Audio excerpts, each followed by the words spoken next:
Have you ever felt like you always had to try a little harder to be loved?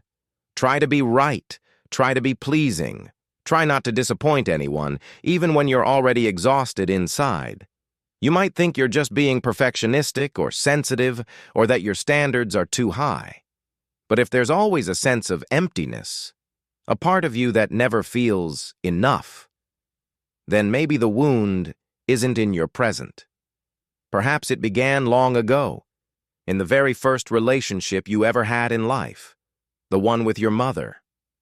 In this video, we will explore the mother wound through Carl Jung's lens, a deep spiritual wound carried silently by many for a lifetime without knowing its name. This isn't about blaming. It's not about digging into the past to assign fault. It's about looking inward, understanding, and beginning a healing process. Slowly, one step at a time, even if the person who hurt you never changes. There is a kind of wound that's hard to name. It doesn't leave scars on your skin, carries no precise date to mark its beginning, and sometimes you might not even dare to admit it exists. It lingers like a sadness without a cause, a hollowness after every success, a faint inner voice you've spent years ignoring. It's the feeling that you always have to strive to be loved, the feeling that you're never enough, the sense that, deep down, a part of you was rejected long before you understood what that meant. And if you've ever felt this way, perhaps you carry within you what Carl Jung called the mother complex, or what we now refer to as the mother wound. You don't have to grow up with a toxic mother to carry this wound. Sometimes all it takes is the quiet expectation that you must perform well to be accepted, that your emotions aren't safe to express.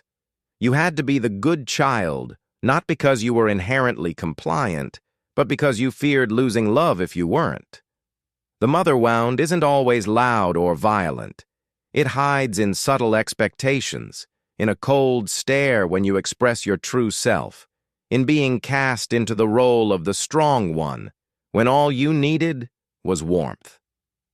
Carl Jung believed that the mother we carry in our psyche is never just the physical mother. It is a symbolic figure, the mother archetype, from which we unconsciously construct our entire inner world. How we love, how we give, how we care for ourselves, how we accept or reject who we are. And when that inner image is distorted, every relationship we enter becomes colored by that dysfunction. We keep repeating the same pattern of love, either clinging too tightly or keeping love at a distance. We shrink ourselves or rebel, but rarely do we feel like we're allowed to be who we are. And the painful irony is, the more we try to break free, the more we're drawn back into the same old emotional patterns, as if an invisible mother is still pulling the strings from the shadows. In this video, I don't just want to talk about pain. I want to walk with you on a journey, to understand, confront it, and most of all, free yourself from an emotional inheritance that never truly belonged to you. Even if your mother never changes, even if she never apologizes, even if you never receive the acknowledgement you deserve. Healing doesn't depend on the past being rewritten, and it begins when you look inward and take the first brave step, to recognize that your pain is real, and it started far earlier than you thought. Mother Wound, Carl Jung, and the Inner Image of the Mother. Carl Jung once said, "A mother is not only the one who gave birth to you, she is also the first symbol your unconscious registered of love, nurturing, protection, and rejection." This may sound abstract, but it profoundly explains why the image of the mother, whether beautiful or broken, silently shapes our emotional life well into adulthood, even until the end of our lives. The mother wound is not a trendy psychological label. It's an ancient truth. It is so old that it existed long before you had the words to name your pain.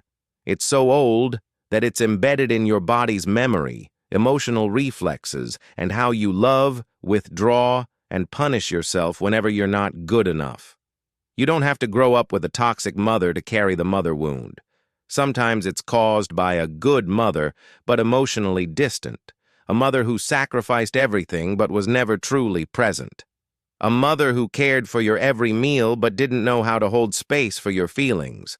A mother who loved you in the way she was taught, but not in the way you needed. And because you were a child, you had no choice. You couldn't rebel. You could only adapt.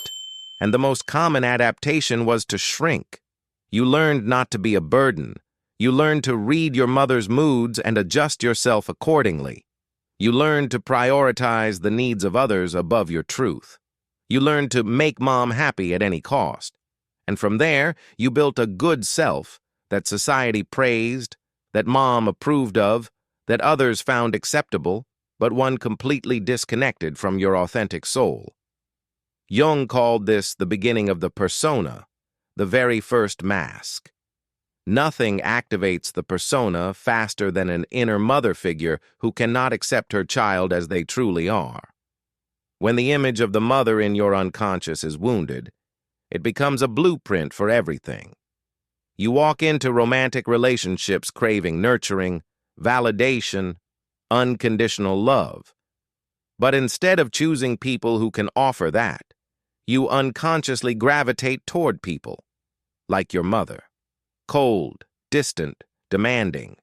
You become a grown-up child chasing a hug that never comes. You attach, then get abandoned.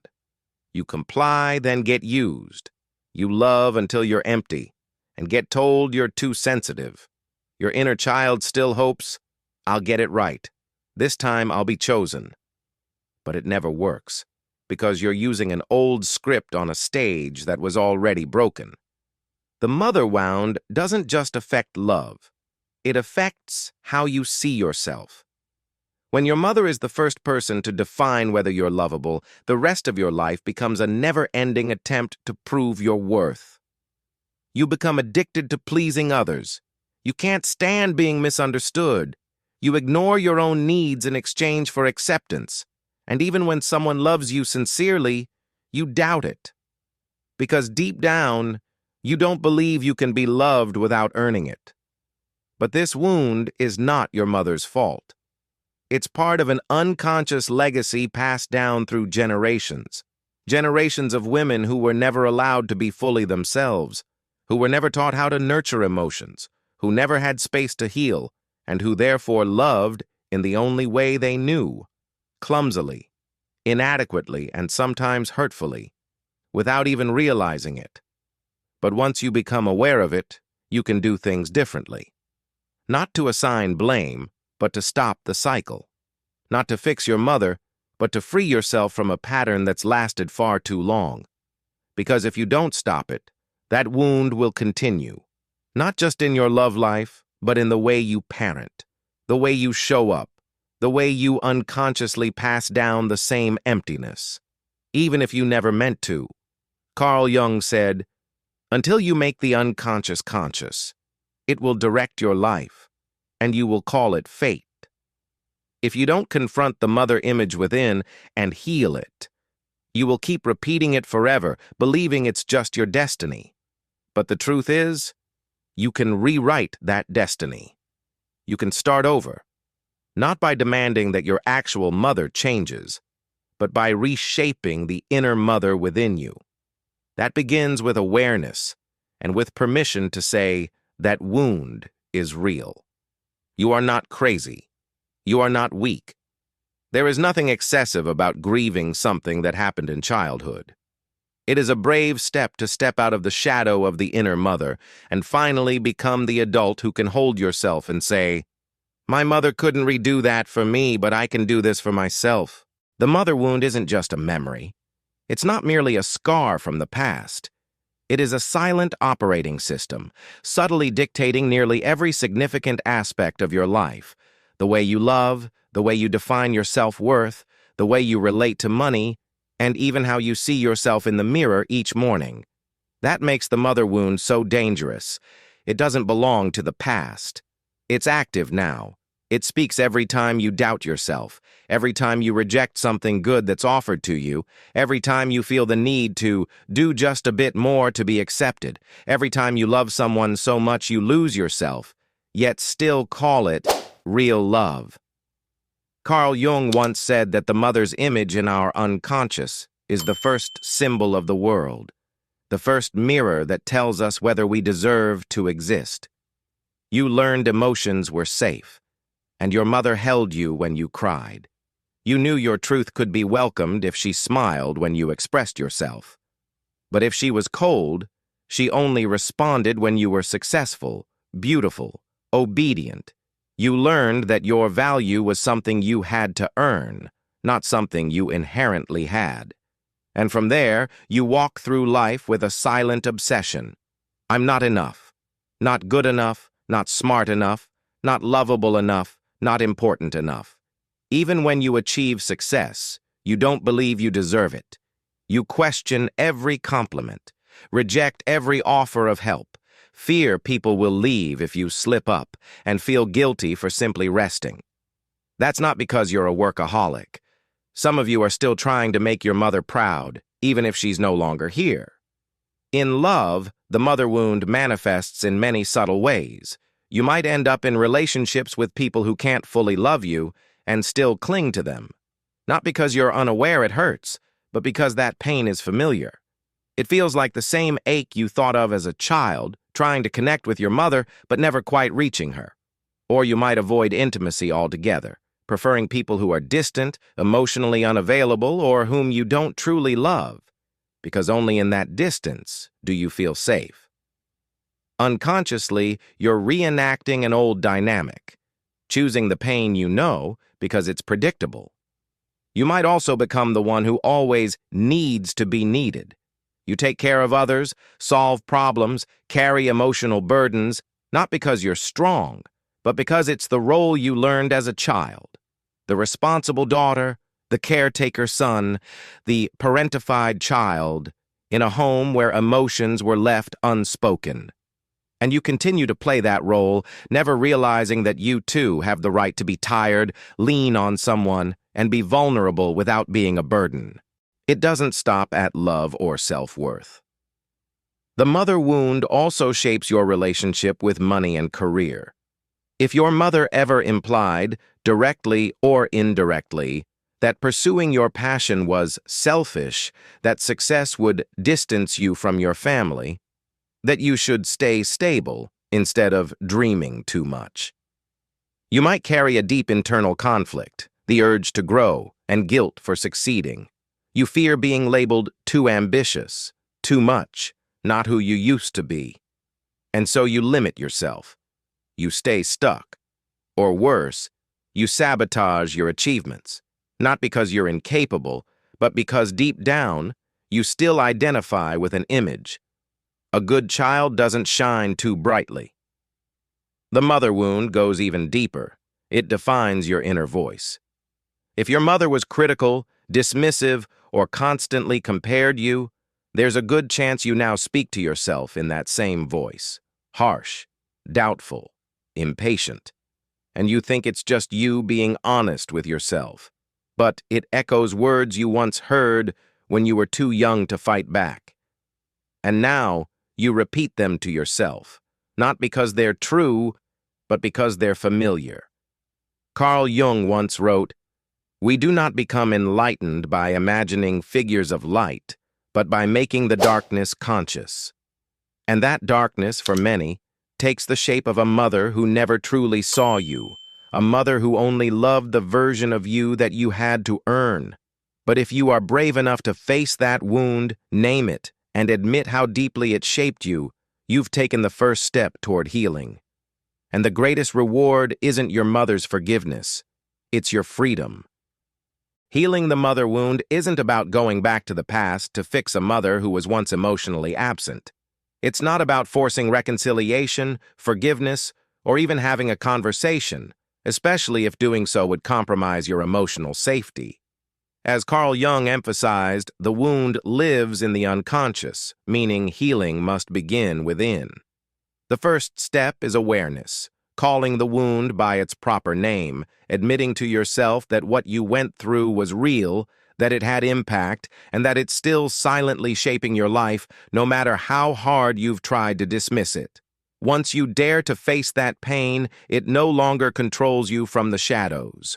Jung called this the beginning of making the unconscious conscious. And from there, the journey begins. The healing path is never linear. It's a spiral where you revisit old wounds repeatedly, but each time from a deeper layer.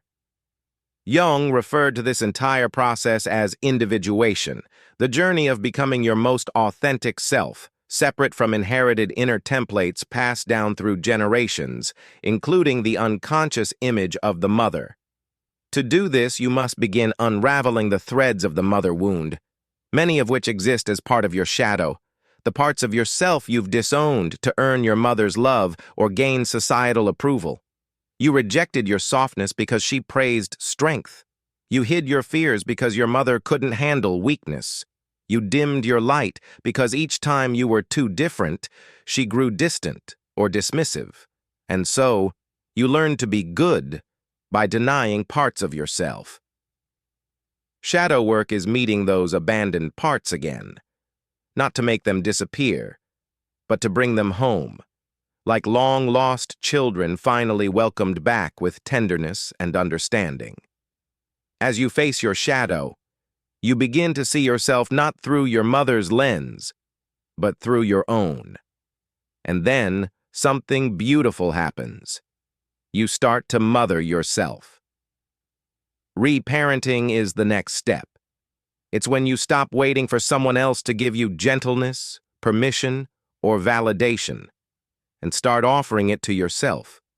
When you're tired, you no longer scold yourself for being weak. You say, "You've tried so hard already." When you fail, you don't drown in shame. You say, "It's okay. I'm still here with you." When you feel anxious, you don't chase external reassurance. You touch your heart and whisper, "I still have me." That's when you step out of the role of the abandoned child and into the role of the awakened adult, the one who can hold space for their inner child without needing anyone's permission. And you don't have to do it perfectly. You don't have to be your therapist. You must begin with small acts of care, a sigh that's allowed, a prioritized nap, a moment of saying no when you're tired, a meal eaten slowly without guilt. Every time you choose yourself, you loosen the hold of the mother wound. You're healing a layer of old memory, and it's time you listen to your feelings instead of silencing them. Whenever you pause and ask, "Does this truly feel right for me?" Instead of defaulting to people-pleasing, you take a step deeper on the path home. Jung once said, "The most terrifying thing is to accept oneself completely." Perhaps the most challenging part is not forgiving your mother, but choosing to love the parts of yourself she couldn't love. To believe that softness is not weakness, that vulnerability is not a burden, that you can be enough even when no one affirms it, is true healing. Not rewriting the past, but stepping out of it and beginning again in the present with a new voice. You can begin again, even if your mother never changes. Perhaps the most heartbreaking moment in healing the mother wound isn't when you first recognize the wound exists. It's when you realize the one person you've been waiting on to help heal it. Your mother might never change. She may never apologize. She may never look back. She may forever believe that she did her best. You may never hear the words, "I'm sorry I hurt you." And if you're still holding on to that hope, you may find yourself stuck in a cycle of grief, angry at what happened, guilty for not being able to hate her, and devastated by the fact that you'll never go back and rewrite your childhood. But Carl Jung would never ask you to return to the past and try to fix it. He'd invite you to take a different path. Stop expecting your outer mother to do what your inner mother can learn to do instead. Freedom doesn't come when your mother finally understands you. It comes when you stop tying your worth to that understanding. It begins when you become strong enough to face the truth. Some relationships cannot be healed by changing the other person. They can only be healed when you gently pull your soul back from unsafe places and create a new space where love is no longer a reward earned through obedience, but a natural state you offer yourself. You don't need your mother to change to live the life you deserve. You don't need the one who hurt you to validate that the pain was real. You can begin again, right here, with your courage. Start by allowing yourself to grieve, without guilt. Start by no longer hiding your disappointment that she wasn't who I needed her to be. Start by looking at yourself without the critical voice of the internalized mother interrupting. Most importantly, start by rebuilding the inner image of the mother, not the one who made you shrink, but one who can now hold you, protect you, and whisper, "From now on, I won't leave." Jung said, "We are not what happened to us. We are what we choose to become." And the highest form of response is not resentment nor repression. It's doing for yourself what you once longed for your mother to do, listening to your needs, honoring your feelings, setting boundaries, and building a life not rooted in compensation, but in awakening. You don't have to forgive if you're not ready. You don't have to reconnect if it isn't healthy. You don't have to recount every hardship if doing so only causes more pain. But you can begin again by rewriting the relationship between you and yourself. You can end the repeated patterns in love, career, and your way of being. You can break the cycle, not through confrontation, but through return. You're not just healing yourself when you return to your most authentic self. You're ending a legacy of emotional inheritance passed through generations. And that is the most courageous, compassionate, and revolutionary act you can choose. You don't need your mother to change. You need to stop abandoning yourself. Healing the mother wound is not a quick path. It's a journey of courage, honesty with yourself, and love. Not love for someone else, but love for the inner child, still waiting to be heard. If something in this message touched a quiet place inside you, I hope you'll continue walking this path with tenderness and patience. And if you're looking for a space to feel understood, I invite you to follow Light Through Shadows, a place where wounds are named and souls are honored in their journey back home to themselves. Click subscribe if you feel this is a space where your spirit can breathe. And before you go, here's a wish for your heart. May you be gentle enough to hold yourself and strong enough to keep walking, not with a perfect heart, but with one learning to love again.